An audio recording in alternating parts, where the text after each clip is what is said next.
bienvenue à vous dans ce webinaire co-organisé par l'Université de Reims-Champagne-Ardenne et le rectorat de l'Académie de Reims. Donc aujourd'hui, pendant une heure, nous allons nous intéresser ensemble à la présentation de la licence LEA, anglais-allemand, anglais-espagnol, à l'Université de Reims-Champagne-Ardenne. Donc ce webinaire est animé dans le cadre du projet L par Julie Léraud, ingénieure pédagogique au rectorat de l'Académie de Reims, et moi-même, Camille Boulet, chargé également de mener ce projet au sein de l'Université de Reims-Champagne-Ardenne. Donc, dans le but de favoriser la transition lycée-université et de vous informer au mieux, nous avons le plaisir d'accueillir aujourd'hui Monsieur Jordi Macaro-Fernandez, responsable de la licence langue étrangère appliquée sur le site de Troyes. Donc, merci à vous pour votre présence pendant cette pause méridienne. Donc, avant de lui laisser la parole et de débuter cette présentation, je vous précise quelques informations sur le déroulement du webinaire. La présentation va durer environ 30 minutes. Elle sera suivie d'un temps d'échange pendant lequel vous pourrez poser vos questions. Donc pour cela, il faut utiliser le fil de conversation intitulé Q&R en bas de votre écran. Donc n'hésitez pas à écrire dans cette rubrique questions-réponses au cours de la présentation. Ainsi, nous pourrons débuter le temps d'échange avec des questions déjà formulées. Donc l'intérêt de ce webinaire, c'est vraiment de répondre à l'ensemble de vos interrogations. Donc je laisse désormais la parole à notre invité qui va se présenter à vous. Merci d'avance pour votre présentation. Bon, merci beaucoup pour cette invitation et merci à tous ceux qui se sont connectés pour apprendre un peu qu'est-ce que ça veut dire cette licence de langue étrangère appliquée dont je fais partie de l'équipe de direction, si vous voulez. Donc nous avons une licence, une mention qui est dirigée par Émilie Sarcelet. Et actuellement, nous avons cette licence sur le site de Reims et le site universitaire de Troyes. Malheureusement, pour l'année prochaine, le site de Troyes ou la licence LEA à Troyes ne sera pas proposée. Donc, on revient tous au site rémois pour faire ces études, pour la suite des études. Donc, vous pouvez toujours vous inscrire sur Parcoursup pour ces sites. Et donc, la licence langue étrangère appliquée à l'Université de Reims Champagne-Ardenne est proposée sur deux parcours différents, le parcours anglais-espagnol et le parcours anglais-allemand.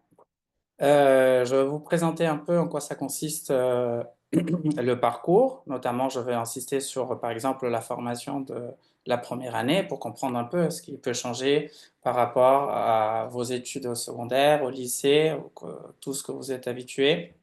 Et pour démarrer un peu, quelles sont après les possibilités de déboucher et de continuité des études après la licence. Donc, quels sont les objectifs de notre licence? D'abord, c'est former les étudiants d'une façon polyvalente. C'est des formations trilingues. Vous avez vu que le parcours, c'est anglais-espagnol ou anglais-allemand. Mais quand on dit trilingue, c'est parce qu'on ajoute l'étude d'une troisième langue étrangère. Donc, ça veut dire qu'à la fin de ces 3 années de formation, vous allez maîtriser normalement 3 langues, ce qui est très important pour l'intégration professionnelle ou pour la suite de vos études. Et de la même façon, nous, on essaye d'apporter, comme c'est bien marqué, les outils théoriques et pratiques pour comprendre le monde contemporain et devenir des acteurs de ce monde contemporain. C'est-à-dire que vous allez avoir une formation très variée. Je vais vous expliquer un peu là maintenant comment ça fonctionne, comment ça se structure. Mais vous allez aborder des sujets de langue, mais aussi des sujets d'histoire, des sujets autour du droit, de l'économie, du marketing. C'est-à-dire que c'est une licence très ouverte. Vous allez avoir traité pas mal de disciplines et ça vous permet aussi de construire déjà un peu votre futur projet professionnel. Et très intéressant de vous projeter directement sur ce que vous voulez faire dans l'avenir. Préparer donc à ce monde professionnel, ça pourrait être, on vous prépare un peu à travailler dans le contexte de la médiation culturelle, ça pourrait être également travailler dans le commerce international, développement des organisations, la communication à l'international, ou encore intégrer des départements de ressources humaines ou de relations interculturelles. Donc là, vous voyez que c'est très très large. Ça serait par exemple une grosse différence qu'il y a entre la licence de langue étrangère appliquée et la licence de langue, littérature et civilisation étrangère. De base, en langue et littérature littérature et civilisation étrangère, vous allez être spécialiste d'une langue, c'est-à-dire vous allez travailler que sur une langue.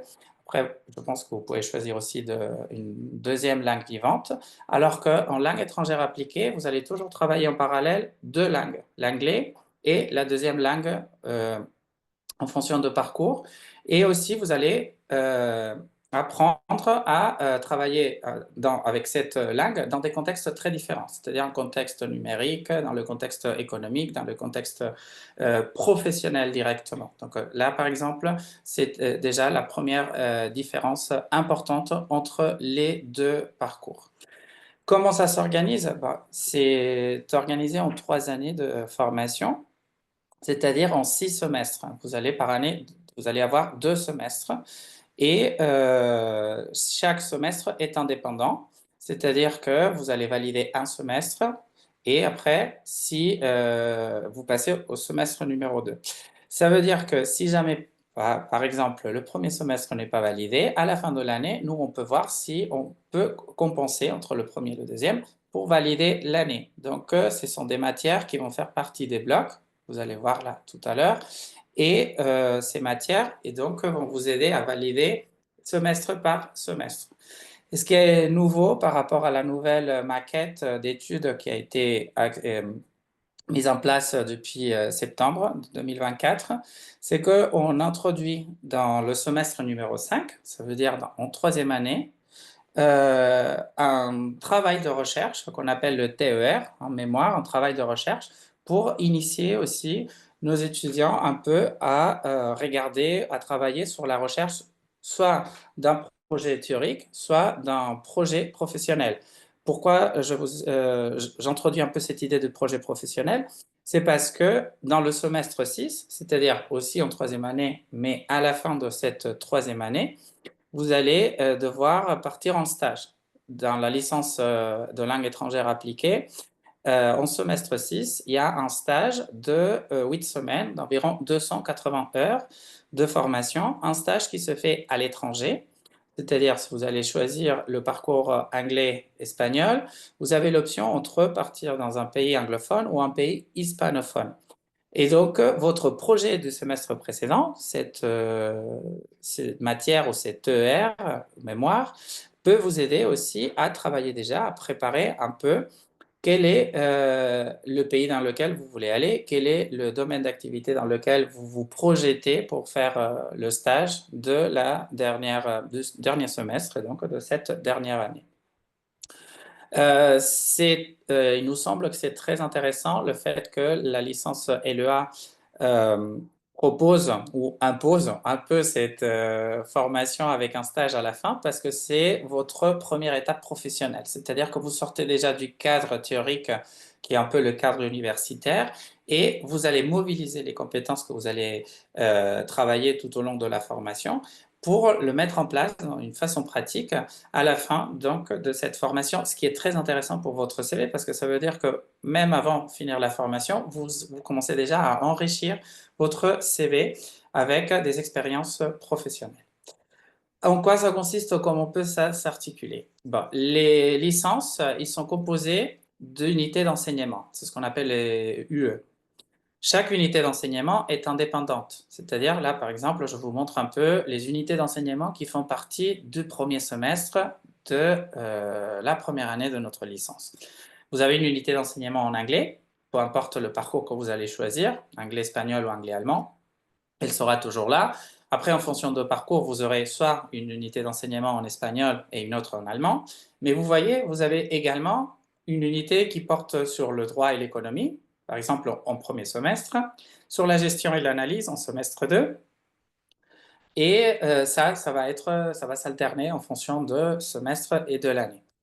Sur la maquette, tout est bien détaillé, mais je ne veux pas non plus vous donner énormément d'informations compliquées. Je préfère être plus factuel pour vous montrer cette formation. J'insiste un peu sur le fait que vous allez avoir également des formations qui sont toujours très ciblées ou très dans la ligne de ce qui est la pratique professionnelle. Donc là, vous voyez par exemple que dans le semestre numéro 4, vous avez une unité d'enseignement qui s'appelle Monde professionnel. Et de la même façon, tout au long de votre formation, il y aura également des unités d'enseignement qu'on appelle renforcement pour ceux étudiants qui rencontrent des difficultés, par exemple avec les deux langues.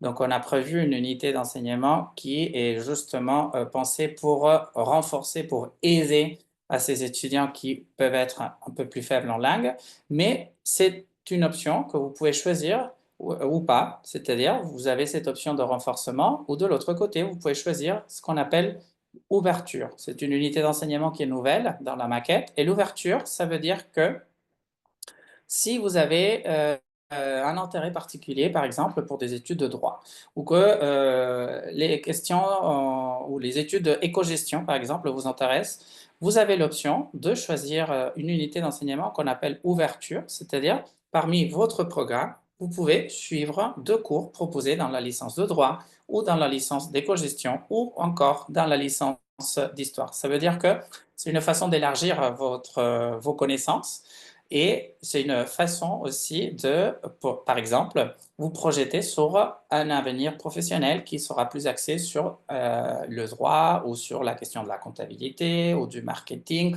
Ou par exemple, si un jour vous voulez devenir enseignant également, donc vous pouvez peut-être prendre des cours en histoire.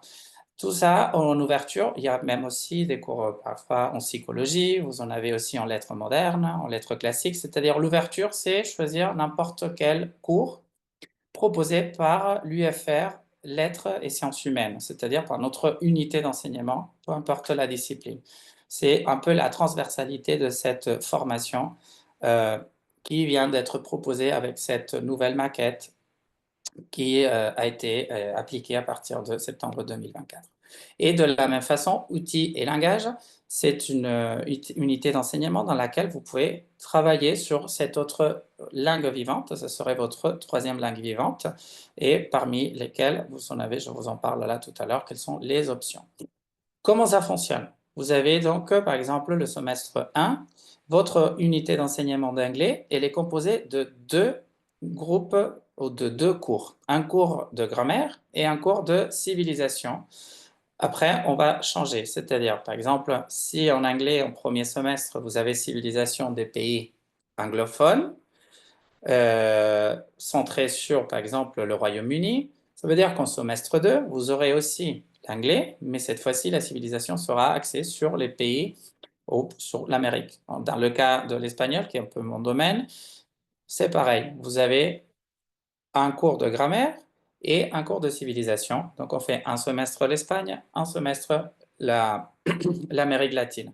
Donc, tout dépend de quel est le parcours proposé. Dans le cas de l'allemand, ça fonctionnera toujours de la même façon. Ça veut dire que chaque unité d'enseignement en langue est composée de 2 matières que vous voyez, et donc elles sont indépendantes, mais font partie d'un bloc, et ces blocs, il faudrait que soient validés pour valider votre semestre.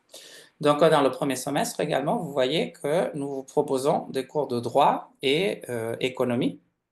Donc, vous avez introduction au droit, introduction à l'économie.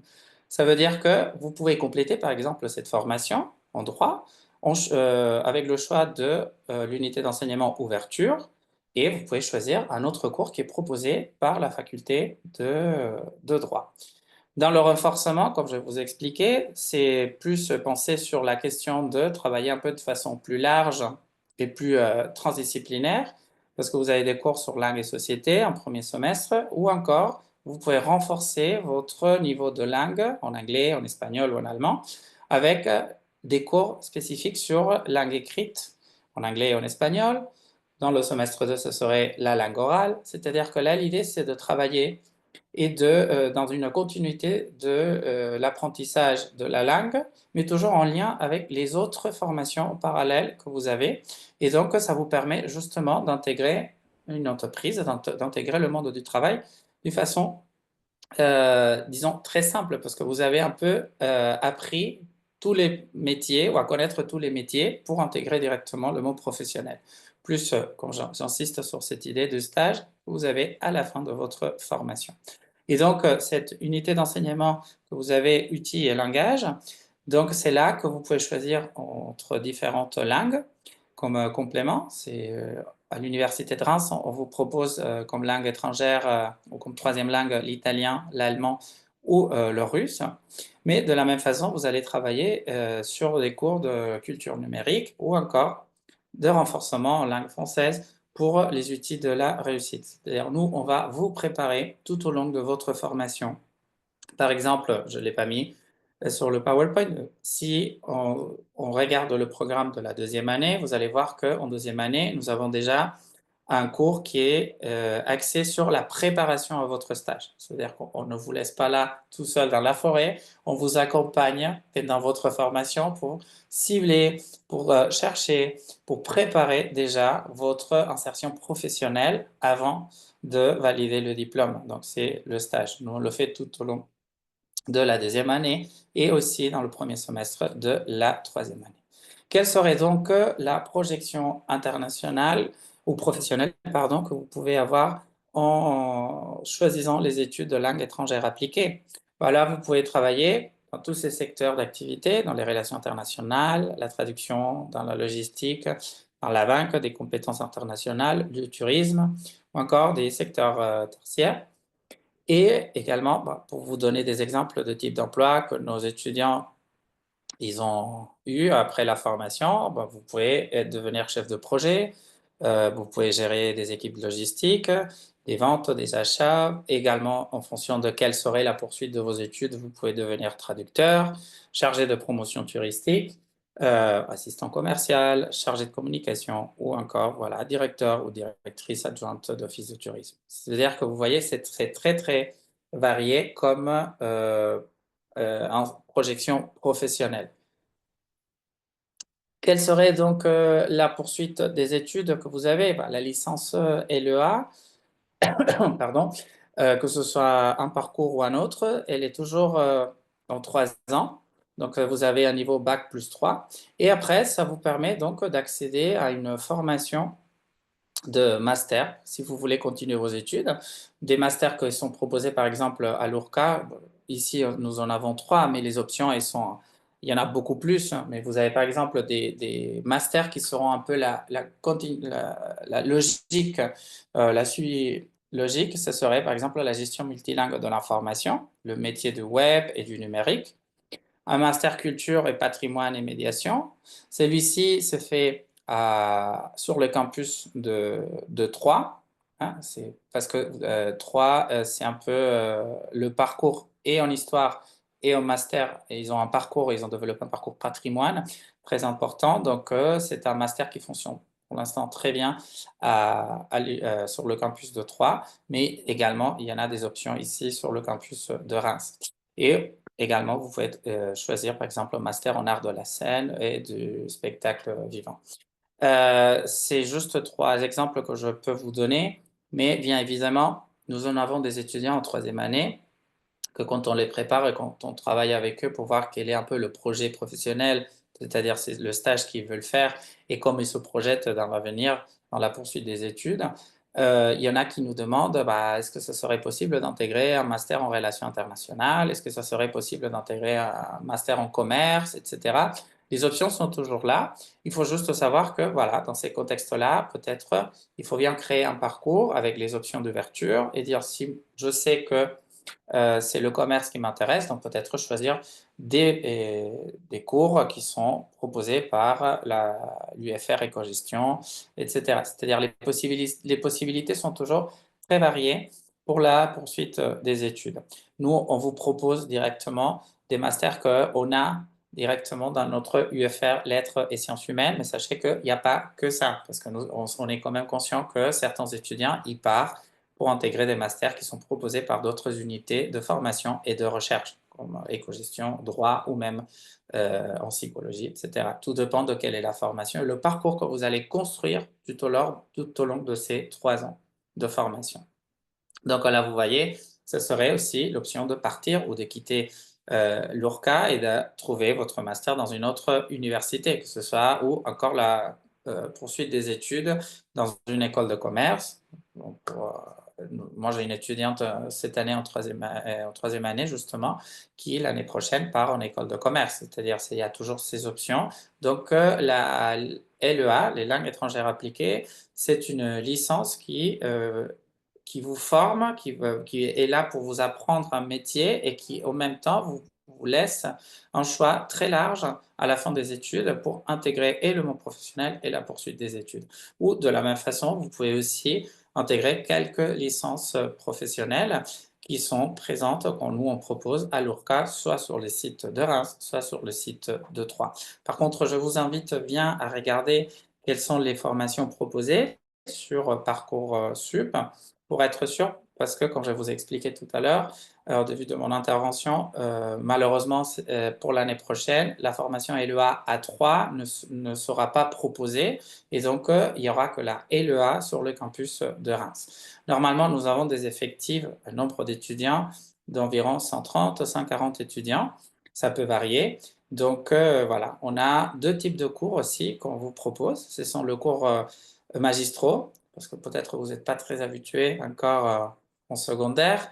Moi, je suis aussi professeur, ou j'étais professeur du secondaire, donc ça change un peu et on le voit dans notamment la première année, des cours où vous arrivez, on vous apprend à la prise de notes, à vous adapter à cette formation qui est différente.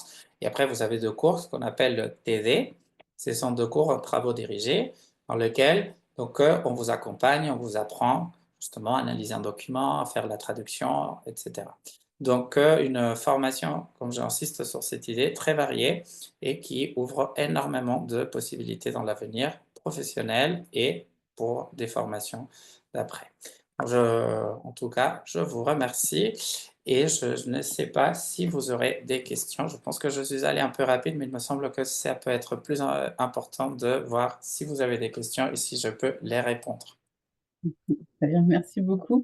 Je rappelle à nos spectateurs qui peuvent poser leurs questions dans le petit onglet Q&R, donc n'hésitez surtout pas. Alors, on a une première question dans le chat, une question par rapport aux écoles de commerce. Est-ce que vous savez si pour rejoindre une école de commerce, il faut passer un concours passerelle à la fin de la licence de LE? Il faut passer un concours. D'après, c'est que justement cette expérience que j'ai par rapport à l'étudiante qui part l'année prochaine, effectivement, il faut passer un concours. Par contre, ça, il faut voir chaque école de commerce, quelles sont les conditions d'accès. C'est-à-dire là, je pense que pour vous donner un exemple concret, cette étudiante, elle part dans une école de commerce à Lille et donc je pense qu'elle a passé un concours écrit et à l'oral aussi.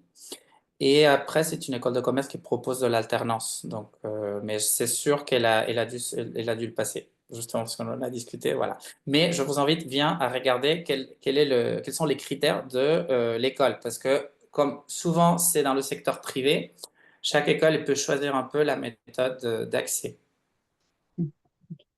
Alors, pour revenir plutôt à l'intégration en LEA, quel niveau est-ce qu'il faut avoir pour intégrer LEA?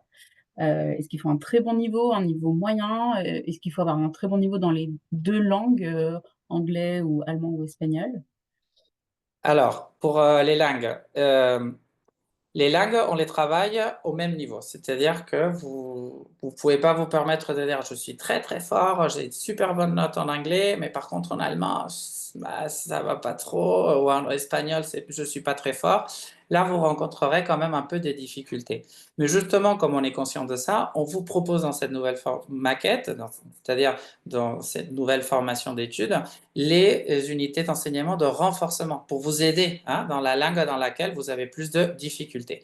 Quel niveau vous devez avoir? On n'attend pas de vous que vous soyez bilingue, ça c'est sûr, parce que sinon on est là pour vous former, pour vous apprendre des choses, mais il faudrait avoir un niveau, je veux dire, moyen, c'est-à-dire si on a des moyennes de 4, de 5 en langue, je pense que là, vous allez rencontrer des vraies difficultés. Après, vous êtes sur 12, 14, ça devrait aller. Je veux dire, ça aussi, ça dépend aussi de l'investissement de chaque étudiant. Sachez que nous, par exemple, notamment en première année, nous avons nos cours de grammaire, c'est-à-dire on fait une révision de toute la grammaire, mais pour faire une remise à niveau. C'est ce que je fais par exemple avec mes étudiants. Et donc, il y en a qui n'ont jamais fait de l'espagnol et qui s'en sortent très bien, qui ont des moyens qui sont très bonnes parce qu'ils progressent, ils travaillent tous les semaines, donc ils y arrivent. Par contre, si on pense, ah, mais ça, je l'ai déjà vu, ça, voilà, c'est la même chose qu'on a fait au lycée, et que vous vous relaxez, c'est là que vous pouvez rencontrer des difficultés. Donc, c'est pas vraiment le niveau de langue qu'on attend de vous, c'est-à-dire il faut avoir un peu de niveau, bien évidemment, mais c'est surtout la volonté de travailler régulièrement pour acquérir le niveau demandé en cours. Et normalement, je peux vous dire, j'ai l'exemple concret d'une personne qui fait partie de la première année, que le premier jour m'a dit « je n'ai jamais fait d'espagnol » et qui a eu des moyennes de 18. Donc ça veut dire que c'est faisable en général. D'accord. Pour l'allemand, je ne peux pas parler parce que ce n'est pas une langue que je maîtrise, mais en gros, le niveau, ce sera toujours le même, mais par contre, c'est 50-50. C'est-à-dire, j'insiste sur cette idée, la LEA, c'est langue étrangère appliquée, c'est 2 langues que vous allez maîtriser, plus la 3e langue. C'est pas comme les études de langue et littérature, où là, vous allez travailler que sur l'anglais, que sur l'espagnol, par exemple, où vous devenez spécialiste de la langue. C'est pas la formation que nous vous proposons. Nous, c'est l'utilisation de la langue dans un contexte plus global. D'accord. Alors, c'est vrai qu'il peut y avoir des élèves qui hésitent entre LLCE, et LEA. On peut dire que vous êtes, vraiment dans des choses pragmatiques avec différentes matières, alors qu'en LLCE, on va plus étudier la littérature, et la grammaire. Exactement. Moi, j'interviens un peu dans les 2 formations. Les gens qui font les études de LLCR, peu importe que ce soit l'anglais ou l'espagnol, c'est ce qu'on propose ici à Reims, ils vont faire des études de linguistique, de littérature, ils vont faire des études plus ciblées sur la langue et la culture. Il y a des études de civilisation, des cours de civilisation, etc., mais c'est plus axé sur la maîtrise de la langue, et notamment parce que c'est des débouchés pour être chercheur, pour devenir enseignant dans le secondaire, c'est-à-dire pour faire un master après, et voilà. Donc c'est plus axé sur ce travail-là. Alors que nous, c'est beaucoup plus large. C'est-à-dire, nous, on ne vous demande pas d'avoir le même niveau qu'en LLCR, on vous demande d'avoir le niveau nécessaire pour intégrer le monde professionnel dans un contexte international, par exemple. C'est-à-dire, si votre entreprise vous demande est-ce que vous serez d'accord pour partir à l'étranger, vous êtes déjà prêt parce que vous maîtrisez au moins 3 langues et vous pouvez intégrer une équipe en espagnol, en anglais, en italien, en allemand, etc. Donc ça, c'est un peu l'idée. Vous n'allez pas devenir spécialiste de la langue, vous allez travailler dans un autre domaine dans lequel la langue, c'est un outil nécessaire, essentiel pour développer le métier.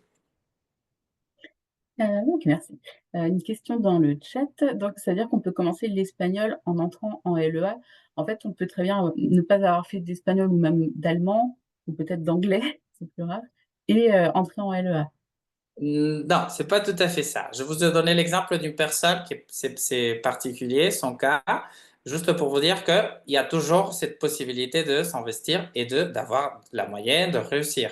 Mais on vous conseille d'avoir fait au moins les 2 langues, d'avoir les notions de base, pas juste pour le cours de grammaire, parce que la grammaire, on peut la travailler de base, mais pensez qu'au même niveau, vous allez avoir des cours de civilisation, c'est-à-dire de cours d'histoire en langue.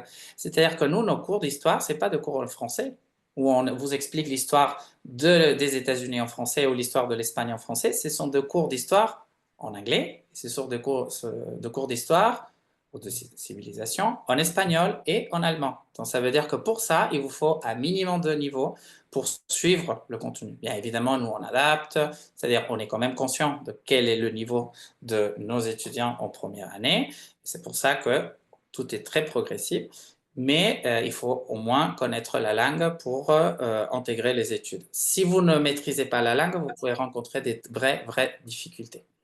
Donc, je ne vous encourage pas à dire « allez, on y va ». Je vous ai donné juste un cas particulier pour vous montrer que tout le monde peut réussir, mais je vous conseille d'avoir un peu connaissance des 2 langues en fonction des parcours que vous allez choisir. En revanche, pour la troisième langue, ça, il y a pas de souci, on peut être, complètement débutant, hein, que ce soit donc l'allemand, l'italien ou le russe.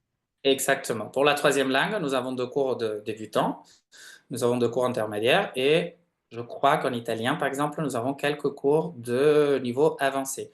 Mais souvent, si il faut faire 3 groupes de niveau débutant, voilà, on peut le faire. C'est-à-dire la 3e langue, vous pouvez l'intégrer même sans avoir aucune notion, aucune connaissance de l'allemand, du russe, etc. OK. Alors toujours, d'un point de vue, des lycéens, il n'y a pas besoin d'avoir suivi des enseignements particulièrement, en langue, en tout cas en spécialité de langue, au lycée? Il y a pas Non, de Non, non, justement, si vous avez fait des cours si vous avez suivi les spécialités en lycée, en LLCE, bah, c'est génial. Ça veut dire que vous avez un niveau de langue qui vous permettra d'être plus à l'aise dans la formation. Mais sachez que, par exemple, tout ce qui est droit, éco-gestion, tous les autres cours, l'enseignement se fait en français. Donc, vous avez que la formation en anglais, allemand, espagnol, que dans les unités d'enseignement sur les langues. Et moi, je pense, si je ne me trompe pas, je crois que nous avons par exemple des gens qui ont fait STMG, des gens qui ont fait un lycée, le bac général. Je veux dire, même parfois, on accueille aussi des gens qui ont commencé un IUT, qui demandent de changer et d'intégrer la LEA. C'est-à-dire que la formation que vous avez eue au lycée, elle ne vous empêche pas d'intégrer la LEA. Au contraire, parce que normalement au lycée, vous avez aussi les deux langues, c'est-à-dire l'anglais plus une langue, une deuxième langue. Donc ça veut dire que si vous avez plus ou moins une bonne moyenne, donc la LEA, ça ne devrait pas vous poser de problème. Mais sachez que la licence, et sur ça on insiste énormément, s'appelle langue étrangère appliquée. Donc on accorde énormément d'importance à ces deux unités d'enseignement en langue. C'est-à-dire parce que voilà, sinon il faudrait changer l'intitulé de l'invention. C'est vrai. Alors, au niveau de la licence, donc vous parliez des stages, donc c'est en troisième année, au sixième semestre, il y a un stage obligatoire. Donc ça peut être partout dans le monde? Oui, alors le stage est obligatoire à condition en fait, vous devez faire le stage si vous êtes en troisième année à Reims. C'est-à-dire, vous faites la licence, vous êtes en troisième année sur place. Vous avez l'option, comme dans toutes les formations, les licences, même le master universitaire, de partir en Erasmus. Et donc, souvent, nos étudiants, ils partent en troisième année. C'est-à-dire, ils font leur choix d'Erasmus en deuxième année, ils font la candidature, et ils peuvent partir en troisième année. Si en troisième année, vous partez en Erasmus, vous avez 3 cas de figure. Vous pouvez partir en premier semestre. Ça veut dire que le mémoire que vous devez faire en semestre 5, vous ne le faites pas parce que vous êtes en Erasmus. Non, ça c'est, voilà, on peut valider votre Erasmus comme tout le semestre. Si vous partez en semestre 2, vous ne devez pas faire le stage parce que vous êtes en Erasmus. Et donc, quel est le but de notre stage? Le but, c'est de vous proposer déjà une expérience à l'international dans un contexte différent au contexte français et donc d'être en contact avec la langue, que ce soit l'anglais, que ce soit l'allemand ou que ce soit l'espagnol. Si vous êtes en Erasmus, souvent vous allez choisir des pays anglophones ou des pays hispanophones, donc vous ne devez pas faire votre stage.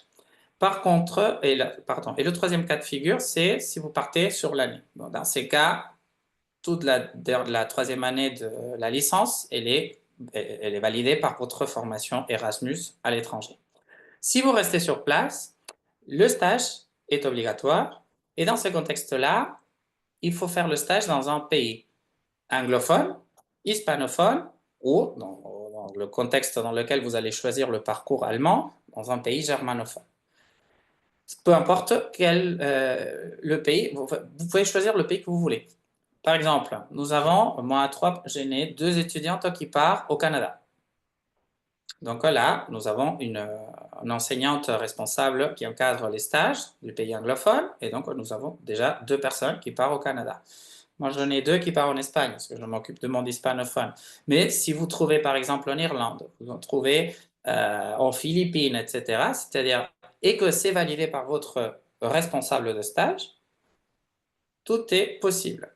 Il faut juste savoir que nous, on propose souvent des pays de l'Union européenne parce que pour des raisons de papier, de visa, etc., c'est toujours plus simple parce que vous partez pas longtemps, vous partez que 8 semaines.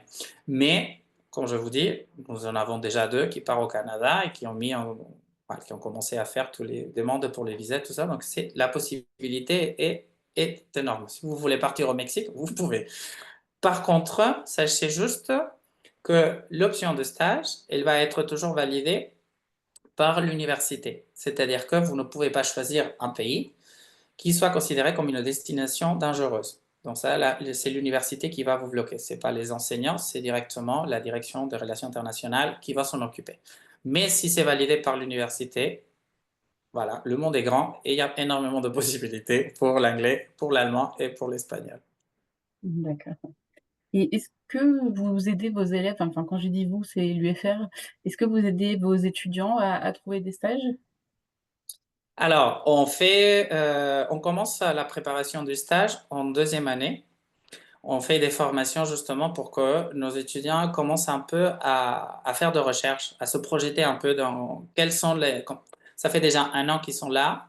Ils commencent un peu à comprendre ou à savoir les cours qu'ils préfèrent ou pas. Et donc, en deuxième année, la deuxième partie de deuxième année, c'est-à-dire le semestre 4, c'est là qu'on commence avec cette formation dans laquelle nous, on accompagne un peu. C'est-à-dire, on va orienter un peu pour qu'ils commencent à regarder quels sont les secteurs d'activité, quels sont les travaux, dans quel travail ils voudraient, où ils se projettent, etc. En troisième année, on accompagne encore nos étudiants pour commencer à préparer toutes les lettres de motivation, les CV, etc. Et on ne donne pas directement une liste d'entreprises ou d'endroits où ils pourraient faire le stage, mais bien évidemment, s'ils sont dans des difficultés, nous, on est là pour accompagner, pour dire, bah, il faut aller chercher dans tel endroit, tel autre endroit et tenter. C'est-à-dire, mais nous, on préfère qu'eux, ils commencent à être un peu autonomes sur la recherche, mais bien sûr, on est là pour sauver un peu à la dernière minute, s'il faut, nos étudiants pour qu'ils trouvent un stage. À savoir aussi que dans certains contextes, c'est pas très appliqué, mais on peut faire une dérogation pour que le stage se passe en France. C'est-à-dire, il y a des contextes particuliers dans certains étudiants. Vous pouvez faire un dossier et éventuellement, si vous êtes vraiment dans l'impossibilité personnelle de partir à l'étranger, nous avons cette possibilité peut-être de vous accorder le stage sur le territoire français. Mais c'est des cas très particuliers, mais bon, je préfère aussi vous le dire parce qu'on ne sait jamais quel est le cas personnel de chacun. C'est possible de faire un stage dans un grand groupe, international, dans lesquels on ne parle que anglais dans les bureaux, par C'est ça, exemple? ça serait parfait et ça serait idéal. D'accord.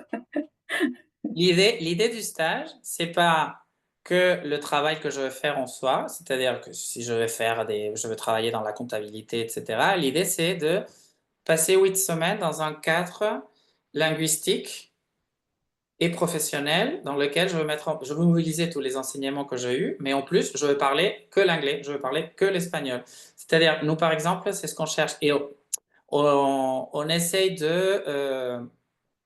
d'encourager nos étudiants à ne pas partir ensemble dans le même pays, dans la même ville en stage, parce qu'on sait que oui, ils vont travailler en anglais, mais peut-être après, ils vont se retrouver entre eux, ils vont parler en français. Donc ça, c'est pas le but, l'intérêt de notre stage. Le stage, c'est aussi une sorte de mise en pratique de l'apprentissage de la langue, de faire face à ce contexte. C'est pour ça que pour ceux qui partent en Erasmus, le stage, notamment, il n'est pas obligatoire parce qu'ils sont déjà dans un contexte hispanophone, anglophone ou germanophone. Alors, il y a une question, dans le chat. Ma fille a fait 4 ans de portugais au collège, mais elle est en LV2 allemand. Pourrait-elle intégrer une LEA anglais-espagnol? Alors, je ne sais pas si les 4 ans de portugais, c'est LV1 ou LV2, mais en tout cas, voilà, elle fait portugais, et allemand et elle vise une LEA anglais-espagnol. Est-ce que pour vous, vous pensez que c'est envisageable? Alors, bon, je pense qu'elle va avoir un peu de difficultés pour démarrer si elle n'a jamais fait des études de langue, mais étant donné que le portugais, c'est une langue qui est très proche à l'espagnol, d'un point de vue de la grammaire, donc j'imagine elle est francophone aussi, donc ça veut dire qu'on a déjà les bases du français, du portugais. Je pense que ce serait envisageable de suivre les cours en parcours espagnol, anglais-espagnol. Oui. D'accord. Alors, il n'y a plus de questions. Je ne sais pas si Camille, tu veux en poser? En tout cas, on peut vous retrouver aux portes ouvertes de l'URCA le 1er février si jamais nos spectateurs ont plus de C'est questions. ça. Moi, je ne serai pas là parce que je m'occupe du site de Troyes, mais il y aura la collègue responsable de parcours ici, anglais-espagnol. Je pense qu'il y aura aussi la responsable de mention et la responsable de parcours, je pense, anglais-allemand. C'est-à-dire, en tout cas, on sera nombreux ici à vous accueillir. Si vous avez des questions, je pense qu'il y aura des conférences aussi. Et c'est là que vous pouvez voir un peu quels sont les programmes, quelles sont les différences, par exemple, entre les différentes formations de langue que sont proposées. Il y a aussi les masters, me semble-t-il. Donc, ça peut être intéressant si vous avez le temps et l'opportunité de passer. de vous renseigner d'après l'équipe d'enseignants, parce qu'il y en aura plusieurs qui seront présents et qui pourront vraiment vous répondre à toutes les questions que vous avez à ce moment-là. Merci. Parfait, on va pouvoir conclure ce webinaire. Donc, merci à vous encore une nouvelle fois, Monsieur Macaro, pour votre présentation claire et concise. Merci à nos spectateurs de nous avoir suivis pendant cette heure. Donc, je vous rappelle que vous pouvez retrouver l'ensemble de la programmation de nos webinaires et des nombreuses ressources sur le site univ-reims.fr dans la rubrique Orientation et insertion. Donc, pour rappel, la journée porte ouverte, c'est ce samedi. On vous attend dès 9h, 9h30 sur les différents sites de l'URCA. N'hésitez pas à vous inscrire aussi à nos journées immersives lors de l'événement Un jour à l'université. Donc, je sais que cette année, LSH sur Reims ne participe pas, mais il y a d'autres activités qui vous sont proposées pour venir découvrir nos campus. Donc voilà, n'hésitez pas à vous inscrire. Je vous souhaite à tous donc une bonne continuation et au plaisir de vous retrouver en ligne ou sur les campus de l'URCA. Au revoir et à bientôt.